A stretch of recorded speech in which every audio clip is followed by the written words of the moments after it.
কি মশা 9টার সময় কইছে আমার বাড়ি আমার ঘর আমাক নামাইকে ক্ষমতার চেয়ারে উঠছি তখন আর নামবো না। আমাক নামাইকে 9টার সময়, জোরে কোন কয়টার সময়? 9টার সময়। রাত 3টার সময় একটা ভূমিকম্প হবে। 3টার সময় 3টার সময় যেই মাত্র ভূমিকম্প আছে ওই যে 9টার সময় কছে আমাক নামাইকে, ওটার মনে আছে? ওই এত ফোর্সে নামছে যে কম্বলের মধ্যে লঙ্গি খুলে আছে, ওটা পর্যন্ত পড়ার পাই নাই, একেবারে সরাসরি ন্যাংটা হয়ে নামছে। ধরে কোন ঠিক কিনা ভাই? আজকে ক্ষমতার চেয়ার পায়া কেউ যদি বলে এত সালের আগে আমাক নামাইকে, আল্লাহ কই নামানোর কেউ নেই, দরকার হলে ন্যাংটা করে নামানো হবে। ধরে মেয়ে মানুষের স্বভাব হলো কখনো কেউ কারো তলে থাকবি না। যেমন বর্তমান প্রধানমন্ত্রী আর সাবেক প্রধানমন্ত্রী। সাবেক প্রধানমন্ত্রী অসুস্থ হয়ে পড়ে আছে, দরখাস্ত লিখছে বর্তমান প্রধানমন্ত্রীর কাছে যে আর বাঁচবি না ভাই রে, 80 বছর পার হয়ে গেছে, খালি একটা দরখাস্ত মঞ্জুর করেন, তাকে একটু বিদেশে চিকিৎসা করা হোক। বর্তমান প্রধানমন্ত্রী কয় না না, যদি ভালো হয় আর যদি ভালো হয় আবার প্রধানমন্ত্রী হয়, দরকার নেই, ওই মরিয়া পাউন্স হোক, আমি আমার জায়গা ধরে থাকতে। ধরে কথা আপনি জানেন মেয়ে মানুষের হিংসার খবর জানেন? আল্লাহ বলল মারদুত আমার এরিয়া থেকে বার হয়ে যায়। শয়তান কিন্তু এরিয়া থেকে বার হয়ে গেছে। আবার সেই শয়তান জান্নাতের মধ্যে ঢুকে হাওয়াকে আবার কি দিছে? কে রে শয়তান, তুই এরিয়ার থেকে বার হয়ে গেলি, তুই আবার জান্নাতে ঢুকলি কেমনে? হাওয়া তো খাইছে খাইছে, আবার আদমের শরবত করে খাওয়াইছে। হাওয়া যখন গন্ধম খাইছে, এই গন্ধম খাওয়ার 4 মাস পর, এই দুনিয়ার সময়ের 4 মাস পর আদম খাচ্ছে শরবত। হাওয়া খাচ্ছে কি সরাসরি? কি এই ধরে কারণ সরাসরি। আর আদম খাইছে গন্ধমের শরবত এই দুনিয়ার 4 মাস পর। তো যখন হাওয়া গন্ধম খাইছে, তখন যদি আল্লাহ হাওয়াকে ঘাড় ধরে বের করে দিত, যা তুই গন্ধম খাইছিস বের হয়ে যা, কিন্তু হাওয়া গন্ধম খাইছে, আল্লাহ কিছুই কয়নি। কিন্তু যখন আদম শরবত খাইছে তখন কয় বার হ। এখন আদম আলাইহিস সালাম কান দিয়ে বলে আল্লাহ দোষ করলো হাওয়া, আমার এই শরবত করে খাওয়াইলো, আমি বুঝবার পারিনি। যখন বুঝবার পারছি যে শরবতে গন্ধম আছে, তখন আমার ডান হাত মুখের মধ্যে ঢুকায় দিয়ে যতদূর পর্যন্ত যায় ততদূর পর্যন্ত আমি হাত ঢুকায়া রক্ত বমি করছি। এরপরে আমার দোষ কোথায়? আল্লাহ বলতেছে তোর দোষ এক জায়গায়। আদম কয় আল্লাহ সেই দোষটা কি? বলে হাওয়া তোর কে হয়? কয় হাওয়া তো আমার বউ হয়। তো তোর বউ কি করে তুই দেখবি না? তোর বউ যে স্টার জলসা দেখে, স্টার জলসা মানে শয়তানের ওয়াজ শোনা। ধরে কোন কার ওয়াজ শোনে? তোর বউ যে জি বাংলা দেখে, তোর বউ যে স্টার জলসা জি বাংলা দেখে, তোর বউ যে নামাজ পড়ে না, তোর বউ যে বেপরদা হয়ে থাকে, এটা তো দেখার দরকার আছে না নাই? বলে হ্যাঁ। তাহলে হাওয়া শয়তানের ওয়াজ শুনলো, তুই কি করলি? হাওয়া গন্ধম গাছের কাছে গেল, তুই কি করলি? হাওয়া যে গন্ধম ফল খাইলো, তুই তখন কি করলি? আদম কয় আল্লাহ আমি খেয়াল করিনি। বলে খেয়াল না করার কারণে একসাথে যা। আজকে আমাদের মা বোনেরা কি করতেছে? এটা পুরুষদেরকে আদমের জাতকে খেয়াল করার দরকার আছে না? আপনি মনে করতেছেন আপনি নামাজ পড়ে জান্নাতে যাবে? আদম বলে শুধু একটা ভুল করার কারণে 350 বছর কাঁদছি। কানতে কানতে চোখের পানি পড়ে আমার গালের গোস্ত পর্যন্ত খসে গেছে, আমার গালের 2 ধারে হাড় বের হয়ে গেছে। এরপরে বর্তমানে যেখানে কাবা ঘর আছে, ওই কাবা ঘরের ভিতরে ওই শেষ নবীর ওসিলায় আল্লাহ আমার তওবা কবুল করেছে। রে শোনে নে, ওই নবীর উম্মতেরা সারা জীবন যদি পাপ করে, সারা জীবন যদি পাপ করে, আর মরার আগে মাছির মাথার মতন সামান্য পানি চোখের কোনায় নিয়ে বলে আল্লাহ মাফ করে দাও, ওই নবীর উম্মত হওয়ার খাতিরে আল্লাহ তার জীবনের গুনাহ মাফ করে দিবে। শীষ বলতেছে আল্লাহ বাবা তাহলে নবীর বেটা নবী না হইয়া বেহেশতের হুরের স্বামী না হইয়া ওই নবীর উম্মত হলেই জীবন ধন্য হতো। আদম কান দেয়ার কয় ওই নবীর উম্মত হবার চাইলে হওয়া যায় না বাজান, ওই নবীর উম্মত হতে গেলে ভাগ্য লাগে।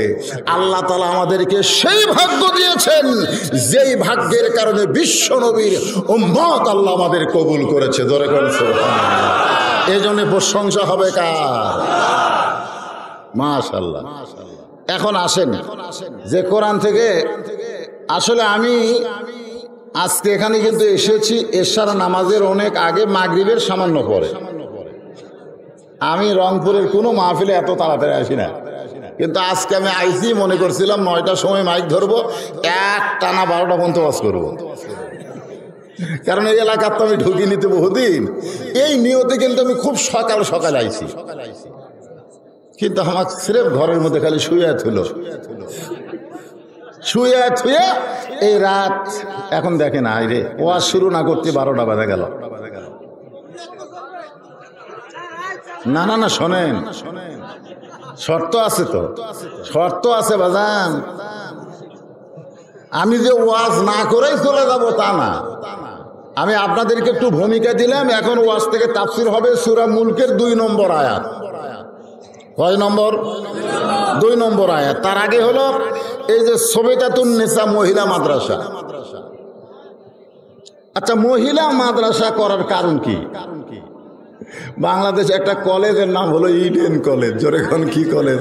আয় আয় ইডেন। গতকাল এক নাটক দেখলাম, এক ছেলে পক্ষ বিয়ে করবার গেছে, তখন সব কথাবার্তা হয়ে গেছে, মেয়েটাকেও দেখা হয়ে গেছে। তো এখন ছেলের বাপ আর চাচা বলতেছে আমরা তো সব দেখলাম, তুই একটু মেয়ের কাছ থেকে কিছু গোপনীয় কথা থাকলে শোন। তখন ছেলে মেয়েকে বলতেছে আপনার সব কিছু আমার পছন্দ, তো লেখা পড়ছেন কোথায়, লেখাপড়া করছেন কোথায়? মেয়েকে বলতেছে ইডিএন কলেজ। যেই কসে বাবা ওই দরজা ভাঙ্গা দৌড়, একেবারে দরজা ভাঙ্গা দৌড়। আর বাচ্চা দৌড়স করে দৌড়স করে না, ইডিএন কলেজে যে মেয়ে পড়ে ওই বিয়ের আগে কাম সারছে অকার।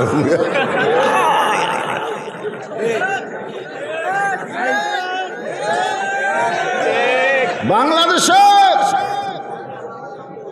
আজকে মহিলা কলেজ আছে, নারী পুরুষ মিলে কলেজ আছে, কিন্তু মহিলা মাদ্রাসা বড় অভাব। ধরে কোন কথা ঠিক কিনা?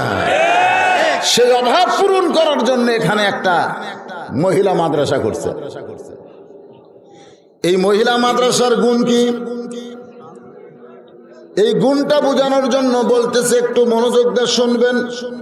গভীর রাত্রে আল্লাহর নবী ঘুম থেকে চেতন পাইছে। চেতন পাওয়ার কারণ হলো খাদিজাতুল কুবরা। আল্লাহর নবীর এই ডান হাতটা ধরে ফোঁপায় ফোঁপায় কাঁদতেছে। রাসূল বলে খাদিজা, দুনিয়ার সবাই ঘুম পাড়ে অথচ আপনি কাঁদেন কেন? খাদিজা বলে হুজুর, যে কোনো সময় আমার মৃত্যু হবে, কারণ আমার বয়স হয়ে গেছে। আপনার যখন 25 ছিল, আমার তখন 40। জোরে কোন কত? এখন আপনার 50 বছর বয়স, আর আমার 64 বছর বয়সে পড়ে গেছে। যে কোনো সময় আমার মৃত্যু হবে। ওগো নবী, আমি খাদিজা মরে যাব। এই মরার আগে আমার কি খুশির কোনো খবর আপনার কাছে নাই? সঙ্গে সঙ্গে আল্লাহ নবী গভীর রাত্রে খাদিজার কপালে একটা চুম্বন দিয়ে বললেন, খাদিজা, তোমার জন্য খুশির খবর হলো এই দুনিয়াতে 10 জন পুরুষকে আল্লাহ জান্নাতের সার্টিফিকেট দিছে। আবার এই দুনিয়াতে 10 জন নারীকেও আল্লাহ জান্নাতের সার্টিফিকেট দিয়েছে। আমরা খালি এতদিন জানতাম যে 10 জন সাহাবী আশারে মুবাশশারা, ঠিক না? 10 জন কি আশারে মুবাশশারা? 10 জন। আল্লাহ রাসূল বললেন 10 জন পুরুষকে আল্লাহ জান্নাতের সার্টিফিকেট দিয়েছে। 1 নম্বর আবু বকর, 2 নম্বর উমর, 3 নম্বর ওসমান, 4 নম্বর আলী, 5 নম্বর আব্দুর রহমান ইবনে আওফ, 6 নম্বর জুবাইর, 7 নম্বর তালহা, 8 নম্বর সাদ ইবনে আবি ওয়াক্কাস, 9 নম্বর আবু সাইদ, আর 10 নম্বর হলো উবাদা ইবনুল জাররাহ। এই 10 জন হলেন আশারে মুবাশশারা। কিন্তু রাসূল বললেন 10 জন নারীকেও আল্লাহ জান্নাতের সার্টিফিকেট দিয়েছে। খাদিজা বলতেছে হুজুর এই 10 জন নারীদের মধ্যে 1 নম্বরের নাম কি? 10 জন নারী যে জান্নাতের সার্টিফিকেট পাচ্ছে তার মধ্যে 1 নম্বরের নাম কি? আল্লাহ রাসূল বললেন খাদিজা 1 নম্বর হলো আপনি, 1 নম্বর হলো খাদিজাতুল কুবরা। জান্নাতের সার্টিফিকেট পাওয়া কয় নম্বর? সঙ্গে সঙ্গে মা খাদিজা কান্না বন্ধ করে দিস, কান্না বন্ধ। আল্লাহ রাসূল বলে কান্না বন্ধ কেন? বলে 1 নম্বর জান্নাতি আবার কান্দার কি? তো রাসূল বললেন খাদিজা আপনি যদি 1 নম্বর জান্নাতি হন তাহলে 2 নম্বর জান্নাতি কে হলে ভালো হয়? আল্লাহ রাসূল কিন্তু নিজের বিবিদের সাথে মশকরা করতেন, সুবহানাল্লাহ বলেন। কারণ নবীর বিবিরা বলেছেন আমাদের নবী যখন আমাদের কাছে আসে কোনোদিন আল্লাহর নবী আমাকে মনে হয়নি। কেন মনে হয় নাই? কারণ আমরা যে বউয়ের সাথে যে ব্যবহার করি তার চাইতে 100 গুণ বেশি ভালো ব্যবহার আল্লাহর নবী তার বিবিদের সাথে করছে। জোরে করে সুবহানাল্লাহ। 9 জন বউ মিলে একদিন গন্ডগোল। সবাই বলতেছে আল্লাহ রাসূল আমাকে বেশি ভালোবাসে, আর একজনকে আমাকে বেশি ভালোবাসে, আর একজনকে আমাকে বেশি ভালোবাসে। তো 9 বউ এখন রাসূলের ভালোবাসা নিয়ে গন্ডগোল, মানে সবাইকে তো সমান ভালোবাসে। এখন আল্লাহ নবী বলে এই তোমাদের মধ্যে কিসের গন্ডগোল? বলে হুজুর আজকে আপনাকে বলতে হবে আমাদের 9 জনের মধ্যে আপনি সবচাইতে বেশি ভালোবাসেন কাকে? আল্লাহ রাসূল কয় যতদিন আমার খাদিজা বউ ছিল ততদিনই গন্ডগোল ছিল না। মানে খাদিজা যতদিন ছিল ততদিন রাসূল দ্বিতীয় কোনো বিয়ে করেনি, মানে একটাই বউ। আমার যদি 1 বউ হয় কোনো গন্ডগোল আছে? দুটা হলেই কিন্তু শুরু হবে। এখন 9টা বউ বলতে হুজুর 9 জনের মধ্যে সবচাইতে বেশি ভালোবাসেন কাকে? আল্লাহ রাসূল বললেন যে বিপদে ফেলালা আজকে বলতে পারবো না, আগামীকাল যাও। সমস্ত বিবেক বলে ঠিক আছে আগামীকাল শুনবো।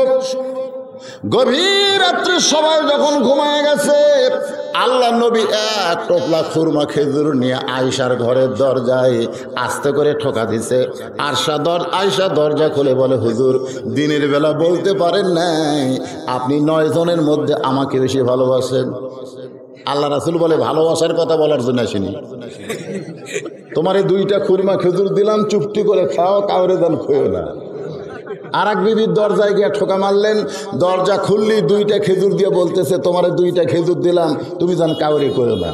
সব বিবির দরজার যা ঠোকা মারছে, দরজা খুললে 2টা খেজুর হাতে দিয়ে শর্ত দিছে খবরদার কাউরে জান খেও না।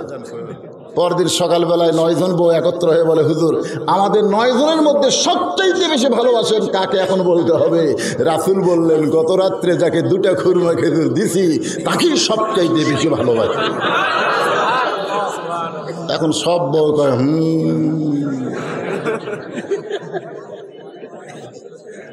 তো আমাদের নবী তার বিবির কাছে যখন থাকতেন তখন নবী হিসাবে থাকতেন না। নবী বললেন খাদিজা আপনি যদি 1 নম্বর জান্নাতে হন তাহলে জান্নাতের 2 নম্বর হলে কে ভালো হয়? খাদিজা কিছুক্ষণ পরে বলতেছে ইয়া রাসূলুল্লাহ আল্লাহ যখন আমাকে 1 নম্বর জান্নাতি ঘোষণা করেছে তাহলে আমার মেয়ে ফাতেমাকে আল্লাহ যেন 2 নম্বর ঘোষণা করে। আল্লাহ রাসূল চুনকোটে বললেন ফাতেমা ছাড়া কি আপনার আর কোনো মেয়ে নাই? আছে তো। তো আপনার মেয়ে কয়টা? বলে রোকেয়া, জয়নাব, কুলসুমা আর একটা ফাতেমা। আপনি হলেন বাবা আর আমি হলাম মা। সন্তান কেমন এটা বাবা জানে না, এটা জানে হলো মা। তাহলে সেই মা কেমন হবে? যদি ভালো মা তৈরি করতে চান তাহলে এই সবেদা খাতুন মাদ্রাসায় আপনার মেয়েদেরকে পড়ানোর দরকার আছে নাকি বাবজান? ভালো মারে, ভালো মা,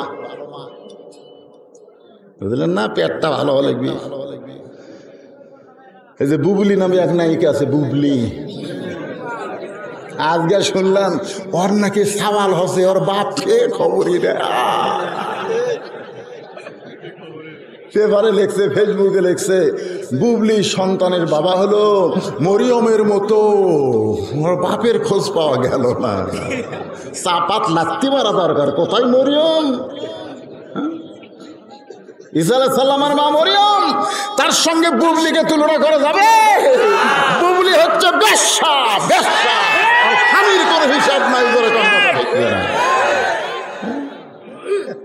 এই যে কিছুদিন আগে পরিমণি হচ্ছে, আমাদের বাংলাদেশে আগে কি হয়, হলুদ মাখায়, তারপরে বিয়ে হয়, তারপরে সন্তান হয়। আর পরিমণির পেটত বাচ্চা আসার পরে হলুদ মাখে, তারপরে বিয়ে হয়।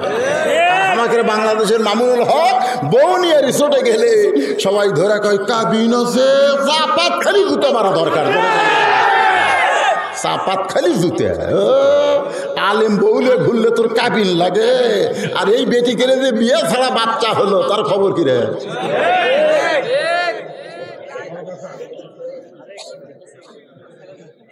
আল্লাহর বান্দার একটু মনোযোগ দিয়ে শুনবেন। আল্লাহর নবী বললেন, খাদিজা, তাহলে মা হিসেবে আপনি বলতে পারেন আপনার 4টা মেয়ের ভিতরে ফাতেমা হলো 2 নম্বর জান্নাতি। মায়ের একটা ধারণা। আপনারা বলেন তো সন্তান কেমন, এরা কে জানে? কথা কয় না। কি জন্যে?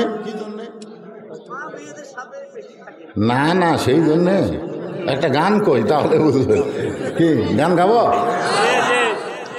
বাবা আনন্দে মাতিয়া সাগরে ভাসাইয়া, আনন্দে মাতিয়া সাগরে ভাসাইয়া, সেই যে চইলা যায় খবর লয় না, মাজন ধরিয়া উদরে কতই যতন করে, ধরিয়া উদরে কতই যতন করে, 10 মাস পরে পায় প্রসবের বেদনা, এমন দরদ ভাবে কেউ হবে না আমার মা গো।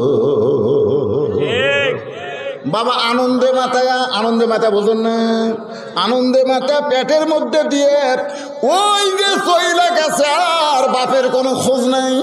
মা সেদিন থেকে পেটে ধারণ করতেছে। ইমাম গাজ্জালি বলেন, যখন কোনো যুবতী মেয়ে তখন মাসে 3 দিন 5 দিন একটা অসুখ হয়। এই অসুখ হলে রোজা রাখা যাবে না, এই অসুখ হলে নামাজ পড়া যাবে না। কিন্তু মেয়েদের পেটে যখন বাচ্চা ঢোকে তখন এই অসুখটা আল্লাহ বন্ধ করে দেয়। বন্ধ করার কারণ হলো পেটে বাচ্চা থাকা অবস্থায় মায়ের যেন কোনো ইবাদতের কমতি না হয়। পেটে বাচ্চা নিয়ে মা যখন নামাজ পড়ে, পেটে বাচ্চা নিয়ে মা রোজা রাখে, পেটের বাচ্চার বয়স 5 মাস হয়ে গেছে, এমন সময় মা রুকু থেকে সেজদার মধ্যে চলে গেছে, পেটের মধ্যে বাচ্চা বেকা হয়ে গেল। ফেরেশতা বলে, আল্লাহ তোমার বান্দি নামাজ পড়ে, তোমার বান্দি রুকু থেকে সেজদায় যায়, কিন্তু পেটের মধ্যে বাচ্চা যে হেঁকা বেকা হয়, আল্লাহ বাচ্চার কি কষ্ট হয় না? আল্লাহ কয়, ফেরেশতা সাক্ষী থাক, যে মা নামাজি পড়ে, যে বা পেটে বাচ্চা নিয়ে নামাজ পড়ে, ওই মা শুধু নিজে নামাজি নয়, পেটের বাচ্চাকেও নামাজি বানায়া দেয়। পেটে বাচ্চা নিয়ে মা রোজা রাখে। অনেক দাদি নানিরা কয়, রোজা থাকিস না রে, তুই রোজা থাকলে তোর পেটের বাচ্চা শুকে যাবি রে। তখন মা কি কয়, রোজা থাকে পেটের বাচ্চা শুকে যাবি, আর এদের জন্য রোজা না থাকে যদি মরে যায়। মা পেটে বাচ্চা নিয়ে রোজা থাকে, মার খাওয়া হয় না, পেটের বাচ্চা খাওয়া হয় না। ওই সন্তান রমজান মাসে কোনোদিন হোটেলের দরজাত কালো পর্দা দেয় না। ধরে কোন কথা বলবে না? যারা হোটেলের দরজাত কালো পর্দা দিয়ে খায়, খবর নিয়ে শোনা দেখবেন, উনি যখন পেটত ছিল তখন আর মা রোজা নাই। আজকে রাস্তা দিয়ে ঘুরতেছে কার খাওয়া? আজকে আপনারা এখানে কষ্ট করে বসে আছেন, অনেকে কষ্ট করে দাঁড়িয়ে আছেন, কারণ কি? ওদের যারা ঘুরতেছে কোরআনের মাহফিল আসে না। ওরা যখন মায়ের পেটে ছিল, মা তখন পেটত নিয়ে গোটা পাড়া ঘুরিছে, ওই পেটের মধ্যেই ঘুরুনি ব্যারাম করছে। ধরে কোন কথা ওই ভালো জায়গায় বসবে। এই জন্য খ্রিস্টান একটা নেপোলিয়ান বলেছে, তোমরা যদি ভালো একটা সন্তান চাও তাহলে ভালো একটা বাপের দরকার, নাকি ঠিক করে? ভালো বাপ, হ্যাঁ। তোমরা যদি ভালো একটা সন্তান চাও, একটা কিসের দরকার? এই হিসাবে এখানে সবেদা খাতুন মহিলা মাদ্রাসা করার দরকার আছে না নাই? কারণ এই মাদ্রাসায় যারা পড়বে তারা প্রত্যেকটা সন্তান একটা করে মা হবে। এটা পরিমণির মতো নয়, বুবলির মতো নয়, এরা হলো ফাতেমার অনুসারী। আল্লাহ রাসূল বললেন, খাদিজা, খাদিজা একটু মনোযোগ দিয়ে শুনবেন। আপনি যেই ফাতেমাকে 2 নম্বরের কথা বলতেছেন, আমি নবী বলতেছি সেই ফাতেমা জান্নাতি নয়। 2 নম্বর তো দূরের কথা, আমি নবী বলতেছি আপনার মেয়ে ফাতেমা জান্নাতি নয়।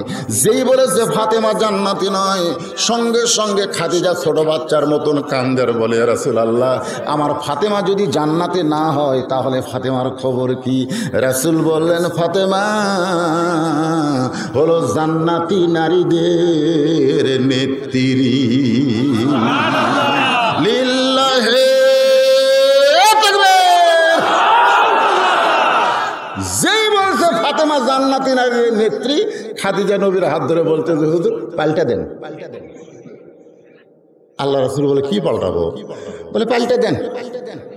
ফাতেমা হচ্ছে 1 নম্বর জান্নাতি, আর আমি খাদিজা হলাম জান্নাতি নারীদের নেত্রী। আপনি বলে দেন হুজুর, কারণ 1 নম্বর জান্নাতি হওয়ার আমার দরকার নাই, আমি জান্নাতি নারীদের নেত্রী হবার চাই। আল্লাহ রাসূল বললেন, খাদিজা আপনি হলেন মা, আর ফাতেমা আপনার মেয়ে, এই নিয়ে ফিতনা করার কি দরকার? খাদিজা বলতে হুজুর আপনি জানেন না, মেয়ে মানুষের স্বভাব হলো কখনো কেউ কারো তলে থাকবি না।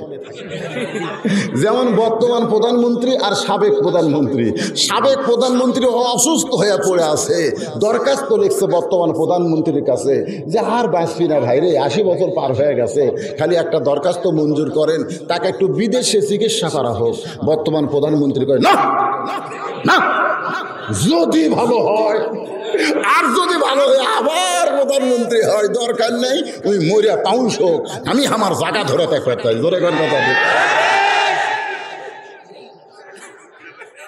আপনি জানেন মেয়ে মানুষের হিংসার খবর জানেন?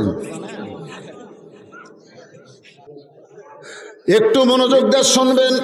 খাদিজা বলতেছেন, এ রাসূলুল্লাহ এখনো তো ফাতেমা শোনে নাই, শুধুমাত্র আমি আর আপনি পাল্টা দেন। আজ থেকে ফাতেমা হবে 1 নম্বর জান্নাতি, আর আমি খাদিজা হব জান্নাতি নারীদের নেত্রী। রাসূল বলে, খাদিজা দেওয়ার মালিক আমি না, আমি হলাম ঘোষণাকারী। দেওয়ার মালিককে? দেওয়ার মালিক আমি নই, আমি হলাম ঘোষণাকারী। সঙ্গে সঙ্গে খাদিজা আসমানের দিকে তাকায় বলে, আল্লাহ সর্বপ্রথম ঈমান গ্রহণ করেছি, সর্বপ্রথম আমার নবীকে আমি নবী বলে স্বীকার করেছি, আমার যত সম্পদ আমি সব তোমার রাস্তায় বিলীন করে দিয়েছি। সেই খাদিজাকে বাদ দিয়ে ফাতেমাকে আপনি জান্নাতি নারীদের নেত্রী কেন করলেন আল্লাহ? কেন করলেন আল্লাহ? আমি জবাব চাই, আমি জবাব চাই। জোরে গান সুবহানাল্লাহ। আল্লাহ রাসূল বলে, খাদিজা তুমি কি পাগলি হয়ে গেলে নাকি? তুমি কার কাছে জবাব চাও? যত জবাব দেওয়ার মালিক হলাম আমি নবী রাসূল। আল্লাহ কি সরাসরি জবাব দিবে? আল্লাহ এই জি স্যার, আপনি নেবেন জবাব নেবেন, নেবেন 5 তলা তুটে 5 তলা তুটছে, উঠে এখন একেবারে 12,000 টাকার কম্বল, 1.5 লাখ টাকার খাট, মাঘ মাসে ওরে তামানি দিয়ে বলতেছে, আমার বাড়ি, আমার ঘর, আমাক নামাইকে। কি মশান! 9টার সময় কইছে আমার বাড়ি, আমার ঘর, আমাক নামাইকে। ক্ষমতার চেয়ারে করছি তখন আর নামবো না, আমাক নামাইকে। 9টার সময়, জোরে কোন কয়টার সময়? 9টার সময়। রাত 3টার সময় একটা ভূমিকম্প হবে। 3টার সময়,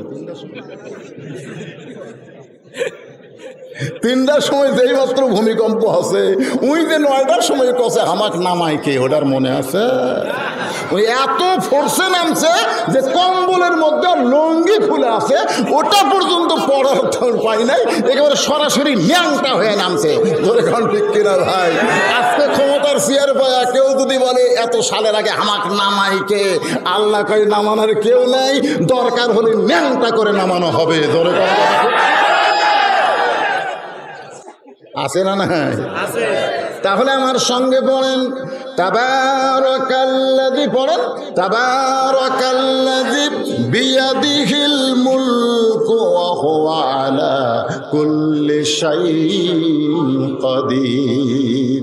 যে আয়াতের তাফসীর হবে সে আয়াতটা হলো আল্লাযী খালাকাল মাউতা ওয়াল হায়াতা লিয়াবলুয়াকুম আইয়ুকুম আহসানু আমালান ওয়া হুয়াল আজিজুল গফুর।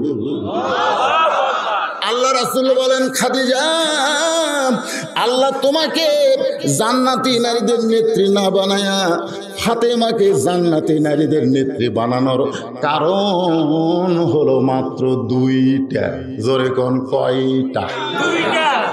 খাদিজা বলতেছে নবীর হাত ধরে ধরে, দেখেন এইদিকে দেখেন, নবীর হাত ধরে বলতেছে এই দুইটা কারণ না বলা পর্যন্ত আমি খাদিজা আপনার হাত ছাড়বো না। বউ বউ দরদের বউ, একমাত্র বউ। যখন মা খাদিজা ছিলেন তখন কি রাসূলের দ্বিতীয় বউ ছিল? সব কিছু বাদ দিয়ে নবীর পাগলি হয়ে গেছে, বোঝেন না? দেখিয়া নবীর মুজিজা ধন্য বিবি খাদিজা। সবাই বলেন, দেখিয়া নবীর মুজিজা ধন্য বিবি খাদিজা জীবন সম্পদ করিলেন অর্পণ।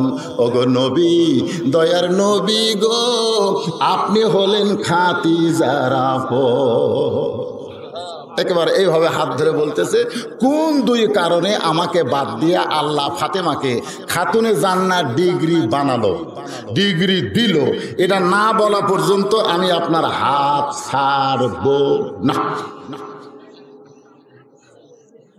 এখন এই দুইটা কারণ বলতে যদি 15 মিনিট 8 ঘন্টা যায়, এই শোনেন, যদি 8 ঘন্টা যায় আর এই তাফসীর করতে ধরেন আর 8 ঘন্টা, সর্বসাকল্যে আর 1 ঘন্টা মনে করেন,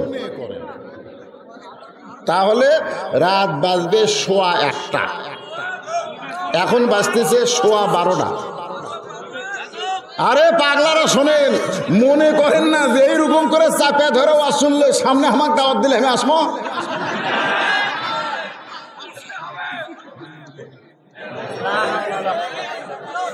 এদের সাথে কথা আসলে রাত 12টা পর্যন্ত কারেন্ট দিবি, 12:15 পর্যন্ত দিচ্ছে।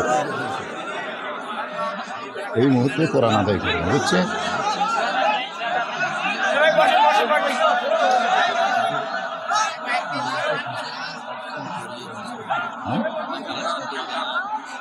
এখনই কর্ম তো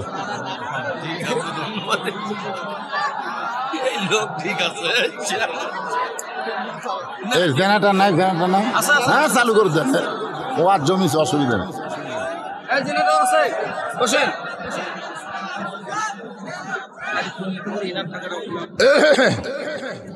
বসেন বসেন বসেন বসেন।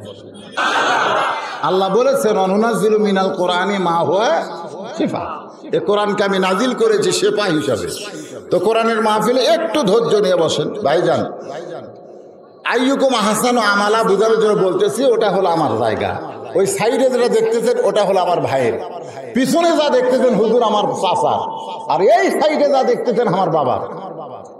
তো সবই যদি তোমাকে হয় আল্লাহর, তখন কয় হুজুর মারাত্মক কথা কইছেন।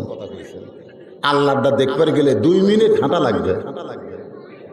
আল্লাহটা দেখবার গেলে কয় মিনিট হাঁটা লাগবে? চলো দেখে আসি। তখন হাত ধরে নিয়ে মসজিদের কাছে গেছে, যা বলতেছে হুজুর এখানেও আল্লাহর কিছু ছিল না, আমার চাচা দয়া করে আল্লাহ 10 শতক দান করছে। এই যে মসজিদ দেখতেছেন এটাও কিন্তু আল্লাহর ছিল না, আমার চাচা এই 10 শতক আল্লাহ দান করছে, আর আমরা টাকা পয়সা দিয়ে এই মসজিদ করে দিছি। তখন ফেরেশতা কয়, আল্লাহ এই দেশের নাম কি? এই যে দেশ, এই দেশের নাম কি? আমরা যে দেখবার আসলাম, বলতেছে যে আমার চাচা আল্লাহ দান করছে আর আমরা টাকা দিয়ে আল্লাহ ঘর বানিয়ে দিছি, এই দেশের নাম কি? তখন আল্লাহ বলতেছে ওই দেশের নাম হলো বাংলাদেশ। ওই দেশে আমি আল্লাহ আর আমার কোরআন সব চাইতে গরিব অবস্থায় আছে। আপনি জানেন বাংলাদেশে বাংলা শিক্ষার দাম আছে, একই ছেলের মাস্টার 3টে, একটা ইংরেজি, একটা বাংলা আর একটা কোরআন পড়ায়। একই ছেলের 3 মাস্টার, প্রত্যেক মাস্টারকে মাস গেলে বেতন দেয়, আর তাই কোরআন পড়ায় 3 মাস হয়ে গেল বেতন নেই। আজকে সেই কোরআনের মহিলা মাদ্রাসা সবচাইতে উত্তম আমল হলো আমি এই মহিলা মাদ্রাসার উন্নয়ন করবে ওয়াজ তো করবো ইনশাল্লাহ, ওয়াদা দিলাম। কোরআন আমার হাতে, একটা ওয়াজ থেকে আমি যাবো না, যা নিয়ত করছি সব করে যাবো। মাত্র 10টা মিনিট আপনাদের কাছে 100টা কোরআন এই মহিলা মাদ্রাসায় দান করা লাগবে। 100টা কোরআন, এই হাজার হাজার মানুষের মধ্যে 100টা কোরআন শরীফ আমি চাইছি, যে কোরআনের দাম মাত্র 500 টাকা। আপনি 500 টাকা দিবেন, এই মহিলা মাদ্রাসা একটা কোরআন শরীফ দান করে মা ফাতেমার ওয়ারিস এর সওয়াব আল্লাহ আপনাকে দিয়ে দিবে। একটা কোরআন শরীফ, যাদের বাপ মা মারা গেছে, বাপ মা রুহের মাগফিরাতে 500 টাকা দিবেন, একটা কোরআন দানের সওয়াব আল্লাহ আপনাকে দিবে।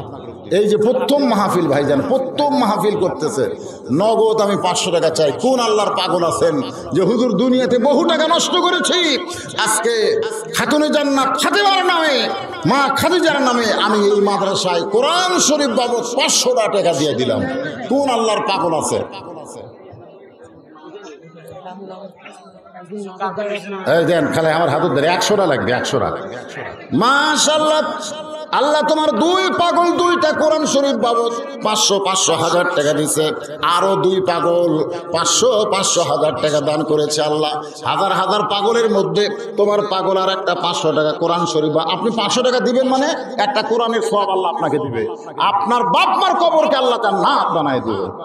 বাপ মা কবর থেকে দেখবে আজকে আমার সন্তান কোরআন কিনতেছে, কোরআন বিক্রি হচ্ছে মাত্র 500 টাকায়। পাওয়া গেছে 100টার মধ্যে মাত্র 5টা পাওয়া গেছে, 5টা। আসেন ভাই, টাকা পয়সা কিছু না তো, কত টাকা ডাক্তারকে দিচ্ছেন, কত টাকা আর একটা পাওয়া গেছে, 6 নম্বর হয়ে গেছে। 7 নম্বর আল্লাহ তোমার এক বান্দা তোমার নবীর এতিম মাদ্রাসায়, মহিলা মাদ্রাসায়, ফাতেমা মাদ্রাসায়, সবেদা খাতুন মাদ্রাসায় আর একটা কোরআন দিল, 7টা হয়ে গেছে, 7টা হয়ে গেছে। 8 নম্বরে কোন আল্লাহর পাগল পারবেন?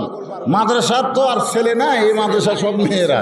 ভিতরে কোনো ছেলে গেলে হয়তো মুরব্বীরা আসতে পারতেছে না, তাদের টাকাটা আনি দেবার পারত। এই আপনাদের কোনো ছেলেপেলে নাই ভিতরে? যান ভিতরে যান, অনেকে তো দিবার চাই, এখানে উঠে আসা সম্ভব এত ভিড়ের মধ্যে। মাশাআল্লাহ, আর একটা কোরআন শরীফ বাবদ 500 টাকা পাওয়া গেছে, আর একজন কোরআন শরীফ বাবদ 500 টাকা পাওয়া গেছে। আপনি খালি গণেন, 100টা হওয়া লাগবে।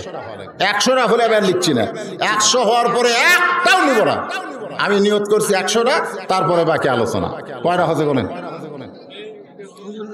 আমার মহিলা মায়েদের মধ্যে কেউ যদি পারেন কোরআন শরীফ বাবদ 500 টাকা দিবেন, একটা কোরআন দানের সওয়াব আল্লাহ আপনাদের আমল নামায় দিবে। আর একজন কোরআন শরীফ বাবদ 500 টাকা খুঁজছে, তখন এখানে থাক।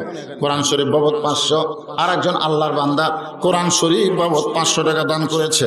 আল্লাহ যে নিয়তে দান করতেছে, আল্লাহ নেক নিয়ত নিকাশা পুরা করেন, আল্লাহুম্মা আমিন। আরো 2 জন আল্লাহর পাগল, আপনারা খালি দেখতেছেন কেন, একটু দেন বাজান। 2 জন আল্লাহর পাগল 2টা কোরআন শরীফ বাবদ 500 টাকা দান করলো।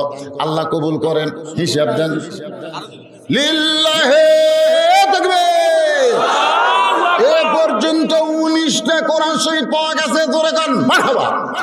19টা যদি পাওয়া যায়, আর মাত্র কয়টা লাগবে ভাই 100 হতে? এই দেখেন বলা মাত্র আরো 2টা কোরআন শরীফ পাওয়া গেল। আল্লাহ তোমার পাগলেরা এই অহবের সময় তোমার মাদ্রাসাকে মহব্বত করে সবেদা খাতুন এতিম মাদ্রাসা মা ফাতেমার ওয়ারিস হিসাবে মাদ্রাসাকে কবুল করে দান করতেছে। আল্লাহ যাদের বাপ মা কবরে গেছে, এই কোরআন দানের ওসিলায় আল্লাহ বাপ্পার কবরকে জান্নাতের টুকরা বানায় দেন, আল্লাহুম্মা আমিন। এখানে 2টা আছে ভাই, এখানে 2টা আছে। এই যে আর একটা 500 টাকার কোরআন আল্লাহ তোমার বান্দা মাদ্রাসায় করছে দান, আল্লাহ কবুল করে। 3টা হলো, ওখানে কয়টা? এখানে সব 22টা হয়ে গেছে। মাশাআল্লাহ, 22টা হয়ে গেছে। 23 নম্বরে কোন আল্লাহর পাগল? আসেন আসেন। কত মানুষ একটা করে কোরআন কিনে, 500 টাকা কোনো ব্যাপার হলো? সামান্য ডাক্তার এমন একটা প্রেসক্রিপশন লাগে 500-700 টাকা, আজকে একটা কোরআন দেন 1 বছর ডাক্তারের কাছে যাওয়া লাগবে না। আর একজন 500 টাকার একটা কোরআন, আর একজন 500 টাকার একটা কোরআন শরীফ দান করছে। আল্লাহ কবুল করেন, আল্লাহুম্মা আমিন। কবুল করো। আপনাকে কি ভিতরে গামছা দিয়ে আদায় করছেন? হ্যাঁ, গামছা আদায় করছেন? আমি যদি বলি 200 টাকার একটা কোরআন শরীফ দেওয়া লাগবে, গামছা নিয়ে যান, ভিতরে অনেকে আছে, 70 কোরআন 500 না, 200 টাকারও পাওয়া যায়। অনেকে মনে করতেছে যে নতুন যে ভাইরে জীবনের প্রথম মাহফিল করতেছে, জীবনের প্রথম, এর 2-1 বছর করলে এমনি ঠিক হয়ে যাবে। এই বাইরের মাদ্রাসার কোনো ছাত্র তালবেলেম আছেন? আছেন? এই ভেতরে ঢোকেন তো। 200 টাকা করে কোরআন শরীফ বাবদ যারা দিবেন এই ছেলেদের হাতে দিয়ে দেন। গামছা রুমালের আদায় আর হবে না, কোরআন শরীফ শুধু আদায় হবে। 200 টাকা, 200 টাকা কোরআন। 1টা কোরআন দেন, 2টা কোরআন দেন, 3টা কোরআন দেন, 200 টাকা করে। আর 500 টাকার যারা দিবেন এখানে দিয়ে দেন। আর একজন আল্লাহর এই 200 বলা মাত্র একজন 200 টাকার কোরআন শরীফ করছে দান। আল্লাহ দান কবুল করেন। আল্লাহ নেক নিয়ত নেকাশা করে আল্লাহুম্মা আমিন। কবুল করো, কবুল করো মোদের কামনা। দানকারীকে দিবেন জান্নাত, আল্লাহ নিরাশ করবেন না। একটু জিকির করেন লা ইলাহা ইল্লাল্লাহ, লা ইলাহা ইল্লাল্লাহ, লা ইলাহা। বাবা কান্দে, মা কান্দে কবরেতে শুইয়া, দেখলি না রে দরদের বেটা, একবারও আসি। আজকে 500 টাকার একটা কোরআন দে রে বেটা, দে। সহায় সম্পত্তি বাড়ি গাড়ি সব থুয়েছি রে তোদের জন্য। আমি কবরে কেমনে আছি বেটা, আজকে নবীর এতিম মাদ্রাসায় একটা কোরআন দে রে বেটা, দে। ওই কোরআনের কারণে তোর বাবার কবর জান্নাতে টুকরা হয়ে যাবে। যদি 500 না পারেন ওদের ছাত্ররা কাছে 200 করে দিয়ে দেন। আল্লাহর বান্দার একটা কোরআন দেন। সবচাইতে বড় দান হলো নবীর মাদ্রাসায় একটা কোরআন। আমি শুধু কোরআন চেয়েছি, আল্লাহ তোমার এক পাগল 500 টাকার একটা কোরআন শরীফ বাবদ করছে দান। আল্লাহ দানকে কবুল করেন। এই যে অতিথিগুলোর নাম লিখছেন, এত অতিথি যে নাম লিখছেন পড়াই যাচ্ছে না, এলে আছে সব এদের নাম খামাখা দিয়ে লাভ কি? হ্যাঁ, সভাপতি বলে নাই, তাই তো কই সবাই এরকম হয় করে। ঘরের মধ্যে শুয়ে থাকি আমাকে ডাকে না। আলহামদুলিল্লাহ। আল্লাহ রাসূল খাদিজাকে বলতেছ, খাদিজা 2টা কারণে, শোনেন ওয়াজ শুরু হয়ে গেল। 2টা কারণে আপনাকে বাদ দিয়া আপনার পেটের মেয়ে ফাতেমাকে আল্লাহ খাতুনে জান্নাত ডিগ্রি দিয়েছে। খাদিজা বলতেছে, হুজুর যতক্ষণ 2টা কারণ আপনি না বলবেন ততক্ষণ আপনার হাত ছাড়বো না। রাসূল বলে, তাহলে শোনো 1 নম্বর কারণ। কয় নম্বর? শুনবেন, শুনবেন। আল্লাহ নবী বললেন 1 নম্বর কারণ। রে খাদিজা, তুমি বলো তো কত বছর বয়সে ঈমান গ্রহণ করছো? তুমি যখন ঈমান গ্রহণ করেছ তখন তোমার বয়স কত? খাদিজা বলতেছে, ইয়া রাসূলুল্লাহ, আমি যখন ঈমান গ্রহণ করেছি আমার বয়স হলো 55 বছর। কত বছর? আমি যখন ঈমান গ্রহণ করেছি তখন আমার বয়স হলো 55 বছর। আল্লাহ রাসূল বলে, খাদিজা ঈমান গ্রহণ করার আগে আপনি কি ছিলেন? আপনি তো 55 বছর বয়সে ঈমান গ্রহণ করলেন, ঈমান গ্রহণ করার আগে আপনি কি ছিলেন? খাদিজা বলে, নবী গো, ঈমান গ্রহণ করার আগে আমি কাফের ছিলাম। আল্লাহ নবী বলেন, খাদিজা তাহলে আপনার জীবনের 55 বছর আপনি কুফরি হালে কাটাইছেন। এখন আপনি বলেন তো আপনার পেটের মেয়ে ফাতেমা কত বছর কুফরি হালে কাটাইছে? ফাতেমা কত বছর কুফরি হালে কাটাইছে? খাদিজা বলতেছে, জান্নাতি, জান্নাতি, আমার ফাতেমা জান্নাতি হয়ে জন্মেছে। আল্লাহ রাসূল বললেন, 1 নম্বরে তাহলে কে জিতলো? 1 নম্বর কারণ, তুমি খাদিজা ঠকে গেলে ফাতেমা জিতে গেল। ও খাদিজা, আমার হাতটা ছাইড়া দাও। 2 নম্বর কারণ হলো, খাদিজা বলো তো তোমার চোখের সাইজ কেমন, তোমার মুখের সাইজ কেমন, তোমার গায়ের রং কেমন, তুমি লম্বা কত বড়, এটা দুনিয়ার কত পুরুষ মানুষ দেখেছে, তুমি কি তার হিসাব দিবার পারবে? তোমার মুখ কেমন, তোমার নাক কেমন, তোমার চোখ কেমন, তোমার গায়ের রং কেমন, এটা দুনিয়ার কত পুরুষ মানুষ দেখেছে। ও খাদিজা, তুমি কি তার হিসাব দিবার পারবা? খাদিজা বলতেছে, ইয়া রাসূলুল্লাহ, যখন আপনাকে আমি বিবাহ করি তখন আমার বয়স ছিল 40 বছর। আমি মক্কার সবচাইতে ধনবতী রমণী ছিলাম। আমার বাবার ব্যবসা ছিল, কোটি কোটি টাকার মালিক ছিলাম। আর এই ব্যবসা পরিচালনা করতে গিয়া হাজার হাজার পুরুষের সঙ্গে আমার লেনদেন হয়েছে। এই হাজার হাজার পুরুষ আমার চেহারা দেখছে, আমার নাকের সাইজ, মুখের সাইজ, আমার গায়ের রং দুনিয়ার হাজার হাজার পুরুষ বলতে পারে। রাসূল বলে, খাদিজা, তাহলে দুনিয়ার বহু পুরুষ আপনার নাকের সাইজ, মুখের সাইজ, গায়ের রং বলতে পারে। আপনি এখন বলেন তো, আপনার পেটের মেয়ে ফাতেমার চেহারা, ফাতেমার নাকের সাইজ, মুখের সাইজ দুনিয়ার কত পুরুষ বলতে পারে? খাদিজা কান্দে, শুধু কান্দে। আল্লাহ নবী বলে, ফাতিজা কান্দো কেন? খাদিজা বলে, নবী গো, আমার ফাতেমা পর্দানিশী, আমার ফাতেমা পর্দানিশী, আমার ফাতেমা পর্দার ভিতরে জন্ম নিয়েছে। আল্লাহ রাসূল বলে, খাদিজা, তুমি মা হিসাবে তুমি জানো ফাতেমা পর্দার মধ্যে জন্ম নিয়েছে, আর আমি নবী হিসাবে জানি ফাতেমা পর্দার ভিতরে বড় হবে। ফাতেমা কেমন পর্দানিশী ছিলেন? একদিন নবী ঘরের মধ্যে গেলেন, ঘরের মধ্যে গিয়ে দেখে ফাতেমার বয়স হলো মাত্র 9 বছর। ধরে বলেন কয় বছর? 9 বছরের ফাতেমা হাতের মধ্যে 2টা চুড়ি দিয়ে মুচকি মুচকি হাসতেছে। তখন কিন্তু খাদিজা দুনিয়াতে জীবিত নাই। নবী, তার বাবা, নবী, তার মা ঘরের মধ্যে মেয়ের হাতে চুড়ি দেখে নবী আমার ঘর থেকে বাইরে আসলেন। ফাতেমা চমকে গেল, আর বাবা ঘরের মধ্যে ঢুকে কেন ঘর থেকে বাইরে যায়? বারান্দায় গিয়া দেখে নবীর চোখ দিয়ে দর দর করে পানি পড়তেছে। ফাতেমা বলে, বাবা কি দুঃখ আপনার মনে, আপনি কেন এমন করে কান্দেন? রাসূল বলে, ফাতেমা, তুই নবীর মেয়ে বলে তুই জান্নাতে যাবি, এইটা কখনো মনে করিস না মা। জান্নাতে যদি যাবার চাও তাহলে জান্নাতের আমল করে তোমাকে জান্নাতে যেতে হবে। ফাতেমা, যে দুনিয়াতে সাজবে মা, আল্লাহ তার আখিরাতের শ্বাস কমায় দিবে। সঙ্গে সঙ্গে ফাতেমা হাতের 2টা চুড়ি খুলে মাটি ফাইলা দেয়। নবী দৌড়ে গিয়ে ওই চুড়ি কুড়ে জামার পকেটের মধ্যে ঢুকায় ফাতেমার কপালে একটা চুমু দিয়ে বলে, ফাতেমা, তুই কি রাগ করেছিস মা? তুই 2টা চুড়ি খুলে কেন ফাইলা দিবি? ফাতেমা বলে, বাবা, দুনিয়াতে সাজায় যখন চলবে না, তাহলে সেই চুড়ি আমি রাইখা কি করব? আল্লাহ রাসূল বললেন, ফাতেমা, এই চুড়ি যত্ন করে রাইখা দিলাম মা, একদিন তোর কানে কান ফুল পরানো হবে, একদিন তোর নাকে নাক ফুল পরানো হবে, একদিন তোর গলায় মালা পরানো হবে। ফাতেমা বলি, কবে কবে কবে? আল্লাহ নবী বললেন, যেদিন তোমার বিবাহ হবে। অকরনা ফি বুয়ুতিকুন্না ওয়ালা তাবাররাজনা তাবাররুজাল জাহিলিয়াতিল উলা। ফাতেমা রে, যেদিন তোমার বিবাহ হবে, কেবলমাত্র এক ব্যক্তির জন্য তুমি সাজতে পারবে। এক ব্যক্তি, সেই ব্যক্তি হলো তোমার স্বামী। স্বামী ছাড়া অন্য কোনো পুরুষের জন্য নারীদের সাজা চলবে না। আমার মায়েরা যারা পর্দায় আছেন মা, শুধুমাত্র আপনার স্বামীর জন্য আপনি সাজতে পারবেন, পর পুরুষের জন্য আপনি সাজতে পারবেন না।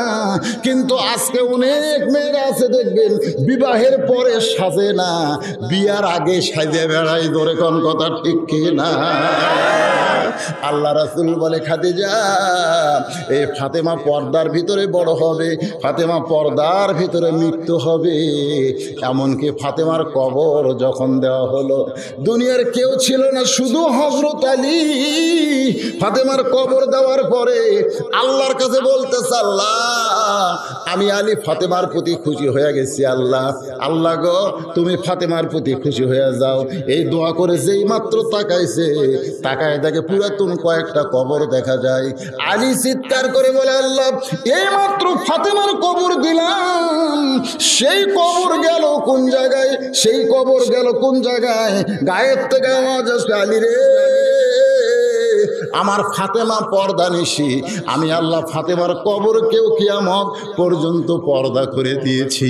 এই পর্দা করার কারণে ফাতেমাকে আল্লাহ খাতুনে জান্নাত ডিগ্রি দিয়েছে। এখন এই পর্দার জন্যেই এই মহিলা মাদ্রাসা, জোরে কোন কথা ঠিক কিনা ভাইরে? এখানে শুরু থেকে পর্দার তালিম দেওয়া হবে। আপনাদের এলাকার মেয়েদেরকে আপনারা এই মাদ্রাসায় ভর্তি করে দিবেন, মাদ্রাসার দোয়া করবেন, মাদ্রাসার জন্য আপনারা দান করবেন। আপনাদের মেয়েগুলোকে মাদ্রাসায় দেবেন, এই জন্য আজকের এই মাহফিল করে। তা আমাকে সবসময় আল্লাহ বলে, নবীর হাদিসটাকে স্মরণ করায়া, আল্লাহ রাসূল বলেছেন এশার নামাজের পরে তোমরা ঘুমিয়ে যাবে, এশার নামাজের পরে তোমরা ঘুমিয়ে যাবে, কারণ তোমাদের ফজরের নামাজ না, ফজরের জামাত তোমাদেরকে আদায় করা লাগবে। এই জন্য বক্তাদেরকে আপনারা উঠাই দেবেন, খুব বেশি হলে রাত 10টায় 12টার মধ্যে ওয়াজ কমপ্লিট হয়ে যাবে। ওয়াজ কমপ্লিট হবে, আপনার বাড়ি থেকে ঘুমিয়ে যাবেন। আর সালাতু খায়রুন মিনান নাম শোনার সঙ্গে সঙ্গে ঘুম থেকে চেতন পেয়ে ফজরের নামাজ জামাত আদায় করতে হবে। রাসূল বলেছেন, ফজরের আজান শুনলো, ঘরে নামাজ পড়লো, মসজিদে আসলো না, ও একটা মুনাফিক হয়ে গেল। জোরে কোন কথা ঠিক? তাহলে আপনারা বলেন, সারা জীবনের ওয়াজ যদি এক পাল্লায় দেন আর যদি এক ওয়াক্ত নামাজ এক পাল্লায় দেন, ওজন বেশি হবে কার? আমি তো আপনারা চিনেন, আমার ওয়াজ অডিও ভিডিও ফেসবুক সব জায়গাতে আমার ওয়াজ আপনারা শোনেননি। আমি ইচ্ছা করলে যে রাতেই তুলে দেন, আল্লাহ রহমতে 2-4 ঘন্টা আপনাকে বসে রাখা পারবো। কিন্তু ফজরের নামাজ যদি কাজা হয়, আল্লাহ হামাক মারবি যে তুই আলেম হয়ে কি করলি রে। এই জন্য বড় ভয়, ফজরের নামাজ যেন কাজা না হয়। ইস্তেগফার পড়েন। যা হয়েছে, পাশে আমার মাহফিল 13 তারিখে যে মাদেশে আমাকে বসতে দিছিল, ওখানেই আমার 13ই ডিসেম্বর দিনের বেলা মাহফিল আছে। প্রাণ ভরে মাদ্রাসা পার্টি আমাকে উঠাই দিবে 2টার সময়, 2টার থেকে 4:30 পর্যন্ত আসর এক টানা ওয়াজ হবে। রাজি আছেন ইনশাআল্লাহ? পাশে আর একটা মাহফিল আমি নিয়েছি, পাশে, হ্যাঁ আর একটা মাহফিল নিয়েছি। আপনাকে পেট ভরে মন ভরে ওয়াজ হবে ইনশাল্লাহ। এই মাহফিলগুলো দিনের বেলা তুলে দিবেন 2টায়, আবার দিনত দিয়ে এসে তুলে দিচ্ছেন 3টায়। ওয়াজ শুরু না করতে আসরের আজান শুরু হয়ে গেল, তাহলে কিন্তু হবে না। আপনারা ওয়াদা করেন 2টায় তুলে দিবেন, মানুষ থাক বা না থাক 4:30 পর্যন্ত ওয়াজ হবে। রাজি আছেন? হ্যাঁ ইনশাআল্লাহ। আল্লাহ কবুল করুন। আর যা হয়েছে এতে আলহামদুলিল্লাহ। ইস্তেগফার পড়েন, আস্তাগফিরুল্লাহ রব্বি মিন কুল্লি জামবি ওয়া তুবু ইলাইহি লা হাওলা ওয়ালা কুওয়াতা ইল্লা বিল্লাহিল আলিয়্যিল আযীম। আল্লাহুম্মা আমিন। আল্লাহুম্মা আনতাস সালাম ওয়া মিনকাস সালাম তাবারাকতা ইয়া যাল জালালি ওয়াল ইকরাম। আয় আল্লাহ তাআলা, কঠিন গরমের ভিতরে তোমার পাগল বান্দারা আরামের বাড়ি, আরামের ঘুমকে বাদ দিয়া কোরআন হাদিসের মহব্বত কলিজার মধ্যে নিয়ে এই জান্নাতের বাগানে বসে বসে কোরআন হাদিসের আলোচনা শোনার শেষে আমি গুনাহগারের সঙ্গে রহমতের দরজায় ফকির হয়ে দোকানা হাত তুলেছে। আল্লাহ মেহেরবানি করে আজকের মাহফিল আমাদের সকলের হেদায়েতের জন্য, নাজাতের জন্য, জান্নাতের জন্য কবুল করো। এই সবেরা খাতুন মহিলা মাদ্রাসাকে কিয়ামত পর্যন্ত কবুল করো। আল্লাহ এই মাদ্রাসার যারা সাহায্যকারী হিতাকাঙ্ক্ষী, আল্লাহ তাদের সকলকে জান্নাতে কবুল করো। আমার মা বোনেরা পর্দার অন্তরালে বসে বসে যারা ওয়াজ শুনেছে, আবিদা সালিহা পর্দানিশি কবুল করো। আমার বাবা জানদের কবুল করো, যুবকদের কবুল করো। অসুস্থ ব্যক্তিদেরকে আল্লাহ তুমি সুস্থ করে দাও। মাবুদ গোটা বিশ্বের মুসলমানকে আল্লাহ তুমি হেফাজত করো। ও তাদেরকে তুমি হেফাজত করো। আমির হামজাকে কোরআনের ময়দানে ফিরিয়ে দাও। আল্লাহর ওলি আল্লামা সাইদি হুজুরকে আবার কোরআনের ময়দানে ফিরিয়ে দাও। আল্লাহ মামুনুল হককে ফিরিয়ে দাও। মাবুদ গো, যেই কোরআন শুনতে তোমার বান্দারা এত ভালোবাসে, সেই কোরআনের সমাজ যেন একটা বারের জন্য বাংলা মুসলমান দেখতে পারে। আল্লাহ কবুল করো। আল্লাহ আমাদের সবাইকে কবুল করো। আমার ভাইজান জীবনের প্রথম মাহফিল করছে, ঠিক মতো তদারকি হয়তো করতে পারেনি, ভুল ভ্রান্তি হতে পারে, মানুষের জায়গা দিতে পারে নাই, এত মানুষ হবে কল্পনাও করে নাই। আল্লাহ অনেকে বসতে পারে নাই, দাঁড়ায় দাঁড়ায় আওয়াজ শুনছে। আল্লাহ যারা বসেছে দাঁড়ায় দাঁড়ায় আওয়াজ শুনেছে, সকলকেই আজকের মাহফিলের ওসিলায় জান্নাতে কবুল করে নাও। আল্লাহ সুবহান রাব্বিকা রাব্বিল ইজ্জাতি আম্মা ইয়াসিফুন ওয়া সালামুন আলাল মুরসালিন ওয়ালহামদুলিল্লাহি রাব্বিল আলামিন। ওয়াজাল আখিরা কালামিনা ইনদাল মাউতি লা ইলাহা ইল্লাল্লাহু মুহাম্মাদুর রাসূলুল্লাহ। এ ভাই একটা সুখবর, একটা অন্ধ হাফেজ এখানে উপস্থিত হয়েছেন, সেটাকে এখানে ওয়াজও করছে। আমি শুনতে পাইনি, অনেক দূরে ছিলাম। তো সে অন্ধ হাফেজটা আপনাদের কাছে একটু সহযোগিতা চায়। কোরআনের হাফেজ অন্ধ মানুষ একটু সহযোগিতা চায়। একটা